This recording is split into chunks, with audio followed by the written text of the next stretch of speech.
Hola, ¿cómo están? Mi nombre es Matías Tapia, soy interno de medicina de la Pontificia Universidad Católica de Chile y junto a mis compañeros Consuelo Robles, Joaquín Bravo y Cristian Acuña presentaremos el trabajo titulado como Lesiones aórticas en tramo torácico cerrado a propósito de un caso con enfoque radiológico.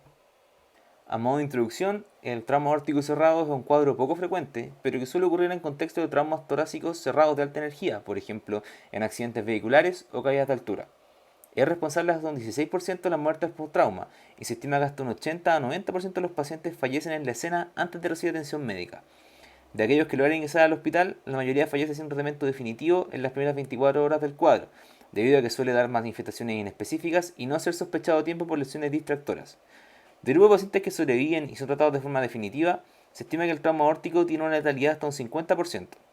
A continuación, presentaremos el caso de un paciente con un traumatismo de aorta secundario en una colisión vehicular que fue tratado de forma exitosa. Se trata de un paciente masculino de 55 años previamente sano, quien sufre un atropello por un bus de transporte público a alta velocidad mientras circulaba por la calle.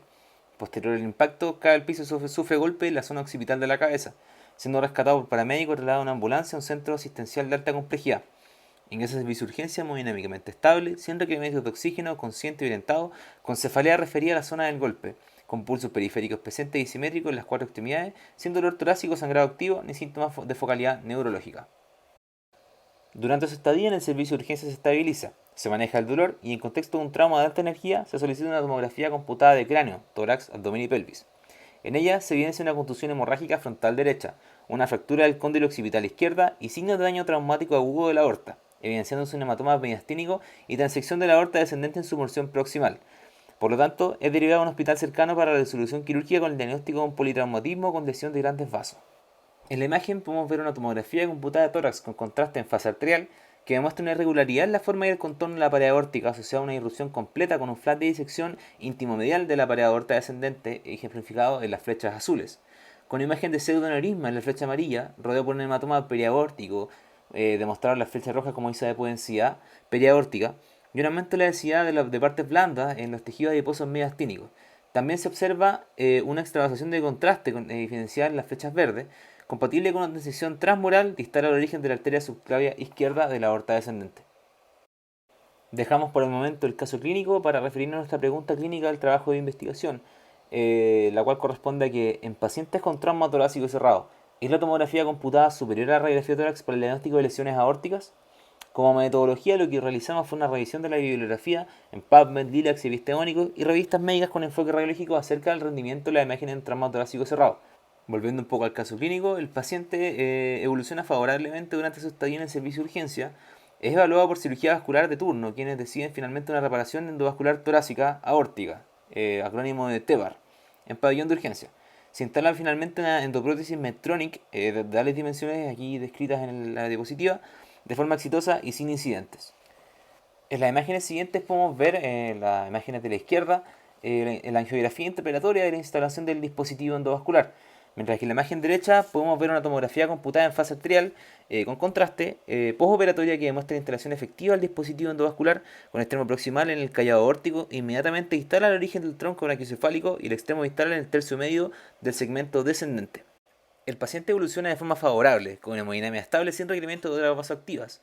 Por lo tanto, se decide traslado a su hospital de base para continuar el tratamiento y el seguimiento de forma posterior. A modo de discusión, dada la alta letalidad de los traumas aórticos, es poco frecuente que logren tener un manejo definitivo a tiempo. La mayor parte de los pacientes que logran llegar a un servicio de urgencia ingresan hemodinámicamente estables, sin embargo, solo un 10% sobrevive más de 6 horas dada la gravedad del cuadro, lo inespecífico de sus síntomas y la presencia de lesiones asociadas a un traumatismo de alta energía, como lesiones neurológicas irreversibles, lesiones de vía aérea principal, hemotórax masivo, entre otras.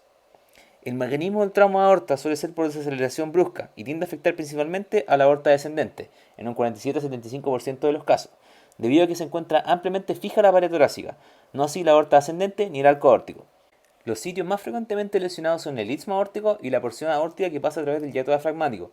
En esta zona la aorta descendente es parcialmente inmóvil y produce que, ante una desaceleración brusca, se generan fuerzas de tracción en diferentes direcciones que rompen las paredes vasculares. La rotura aórtica tiene una orientación transversal, la cual puede ser segmentaria, 55% de los casos, circunferencial, 45% de los casos, y pueden ser parciales o transmurales. Las manifestaciones clínicas de la lesión aórtica son inespecíficas, y la mayoría de los pacientes con un trauma aórtico se mantienen asintomáticos hasta un momento de un rápido colapso hemodinámico. Los síntomas clásicamente descritos son dolor endosternal, dolor interescapular referido, disfonía y tos, y se encuentran relacionados con la compresión mediastínica secundaria al hematoma aórtico. Los signos encontrados al examen físico son secundarios a la pseudocoartación aórtica producida por la lesión, tales como la pérdida de pulso o hipotensión de miembros inferiores, subaórtico sistólico o entre otros. Cabe destacar que estos signos están ausentes hasta en un 30% de los casos. El diagnóstico del trauma aórtico suele hacerse en forma incidental en el contexto de la toma de imagen en pacientes politraumatizados.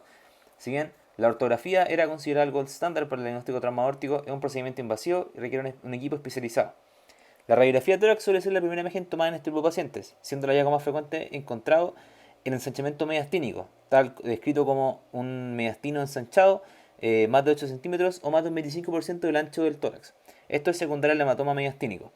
Este hallazgo tiene una sensibilidad de un 81 a un 100%, pero una especificidad de un 34 a un 60% para el diagnóstico de un trauma aórtico. La radiografía de tórax también es útil para la elaboración de lesiones asociadas, principalmente neumotórax o hemotórax o fracturas costales. Se ha determinado una serie de signos en radiografía de tórax que permiten sospechar un trauma aórtico, tales descritos en la tabla número 1, como la pérdida de la ventana aortopulmonar, la anormalidad del botón aórtico, tal como un desplazamiento o un descenso, desplazamiento taquial hacia la derecha o el ensanchamiento de la línea paraespinal izquierda sin evidencia de fractura. Otros signos radiográficos menos frecuentes y con valor clínico discutido son la depresión del bronquio fuente izquierdo, la depresión de un tubo nasogástrico hacia la derecha en los procesos espinosos T3 y T4 y el aumento de la densidad de la arteria subclavia izquierda.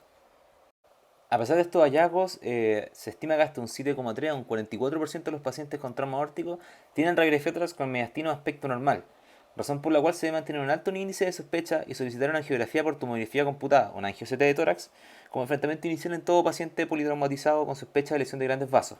La sensibilidad de tomografía computada en esta modalidad es bastante alta, entre el 96 y el 98%, con una especificidad muy alta, pero variable dependiendo del hallazgo encontrado en la tomografía, y prácticamente actualmente ha reemplazado la ortografía como método diagnóstico.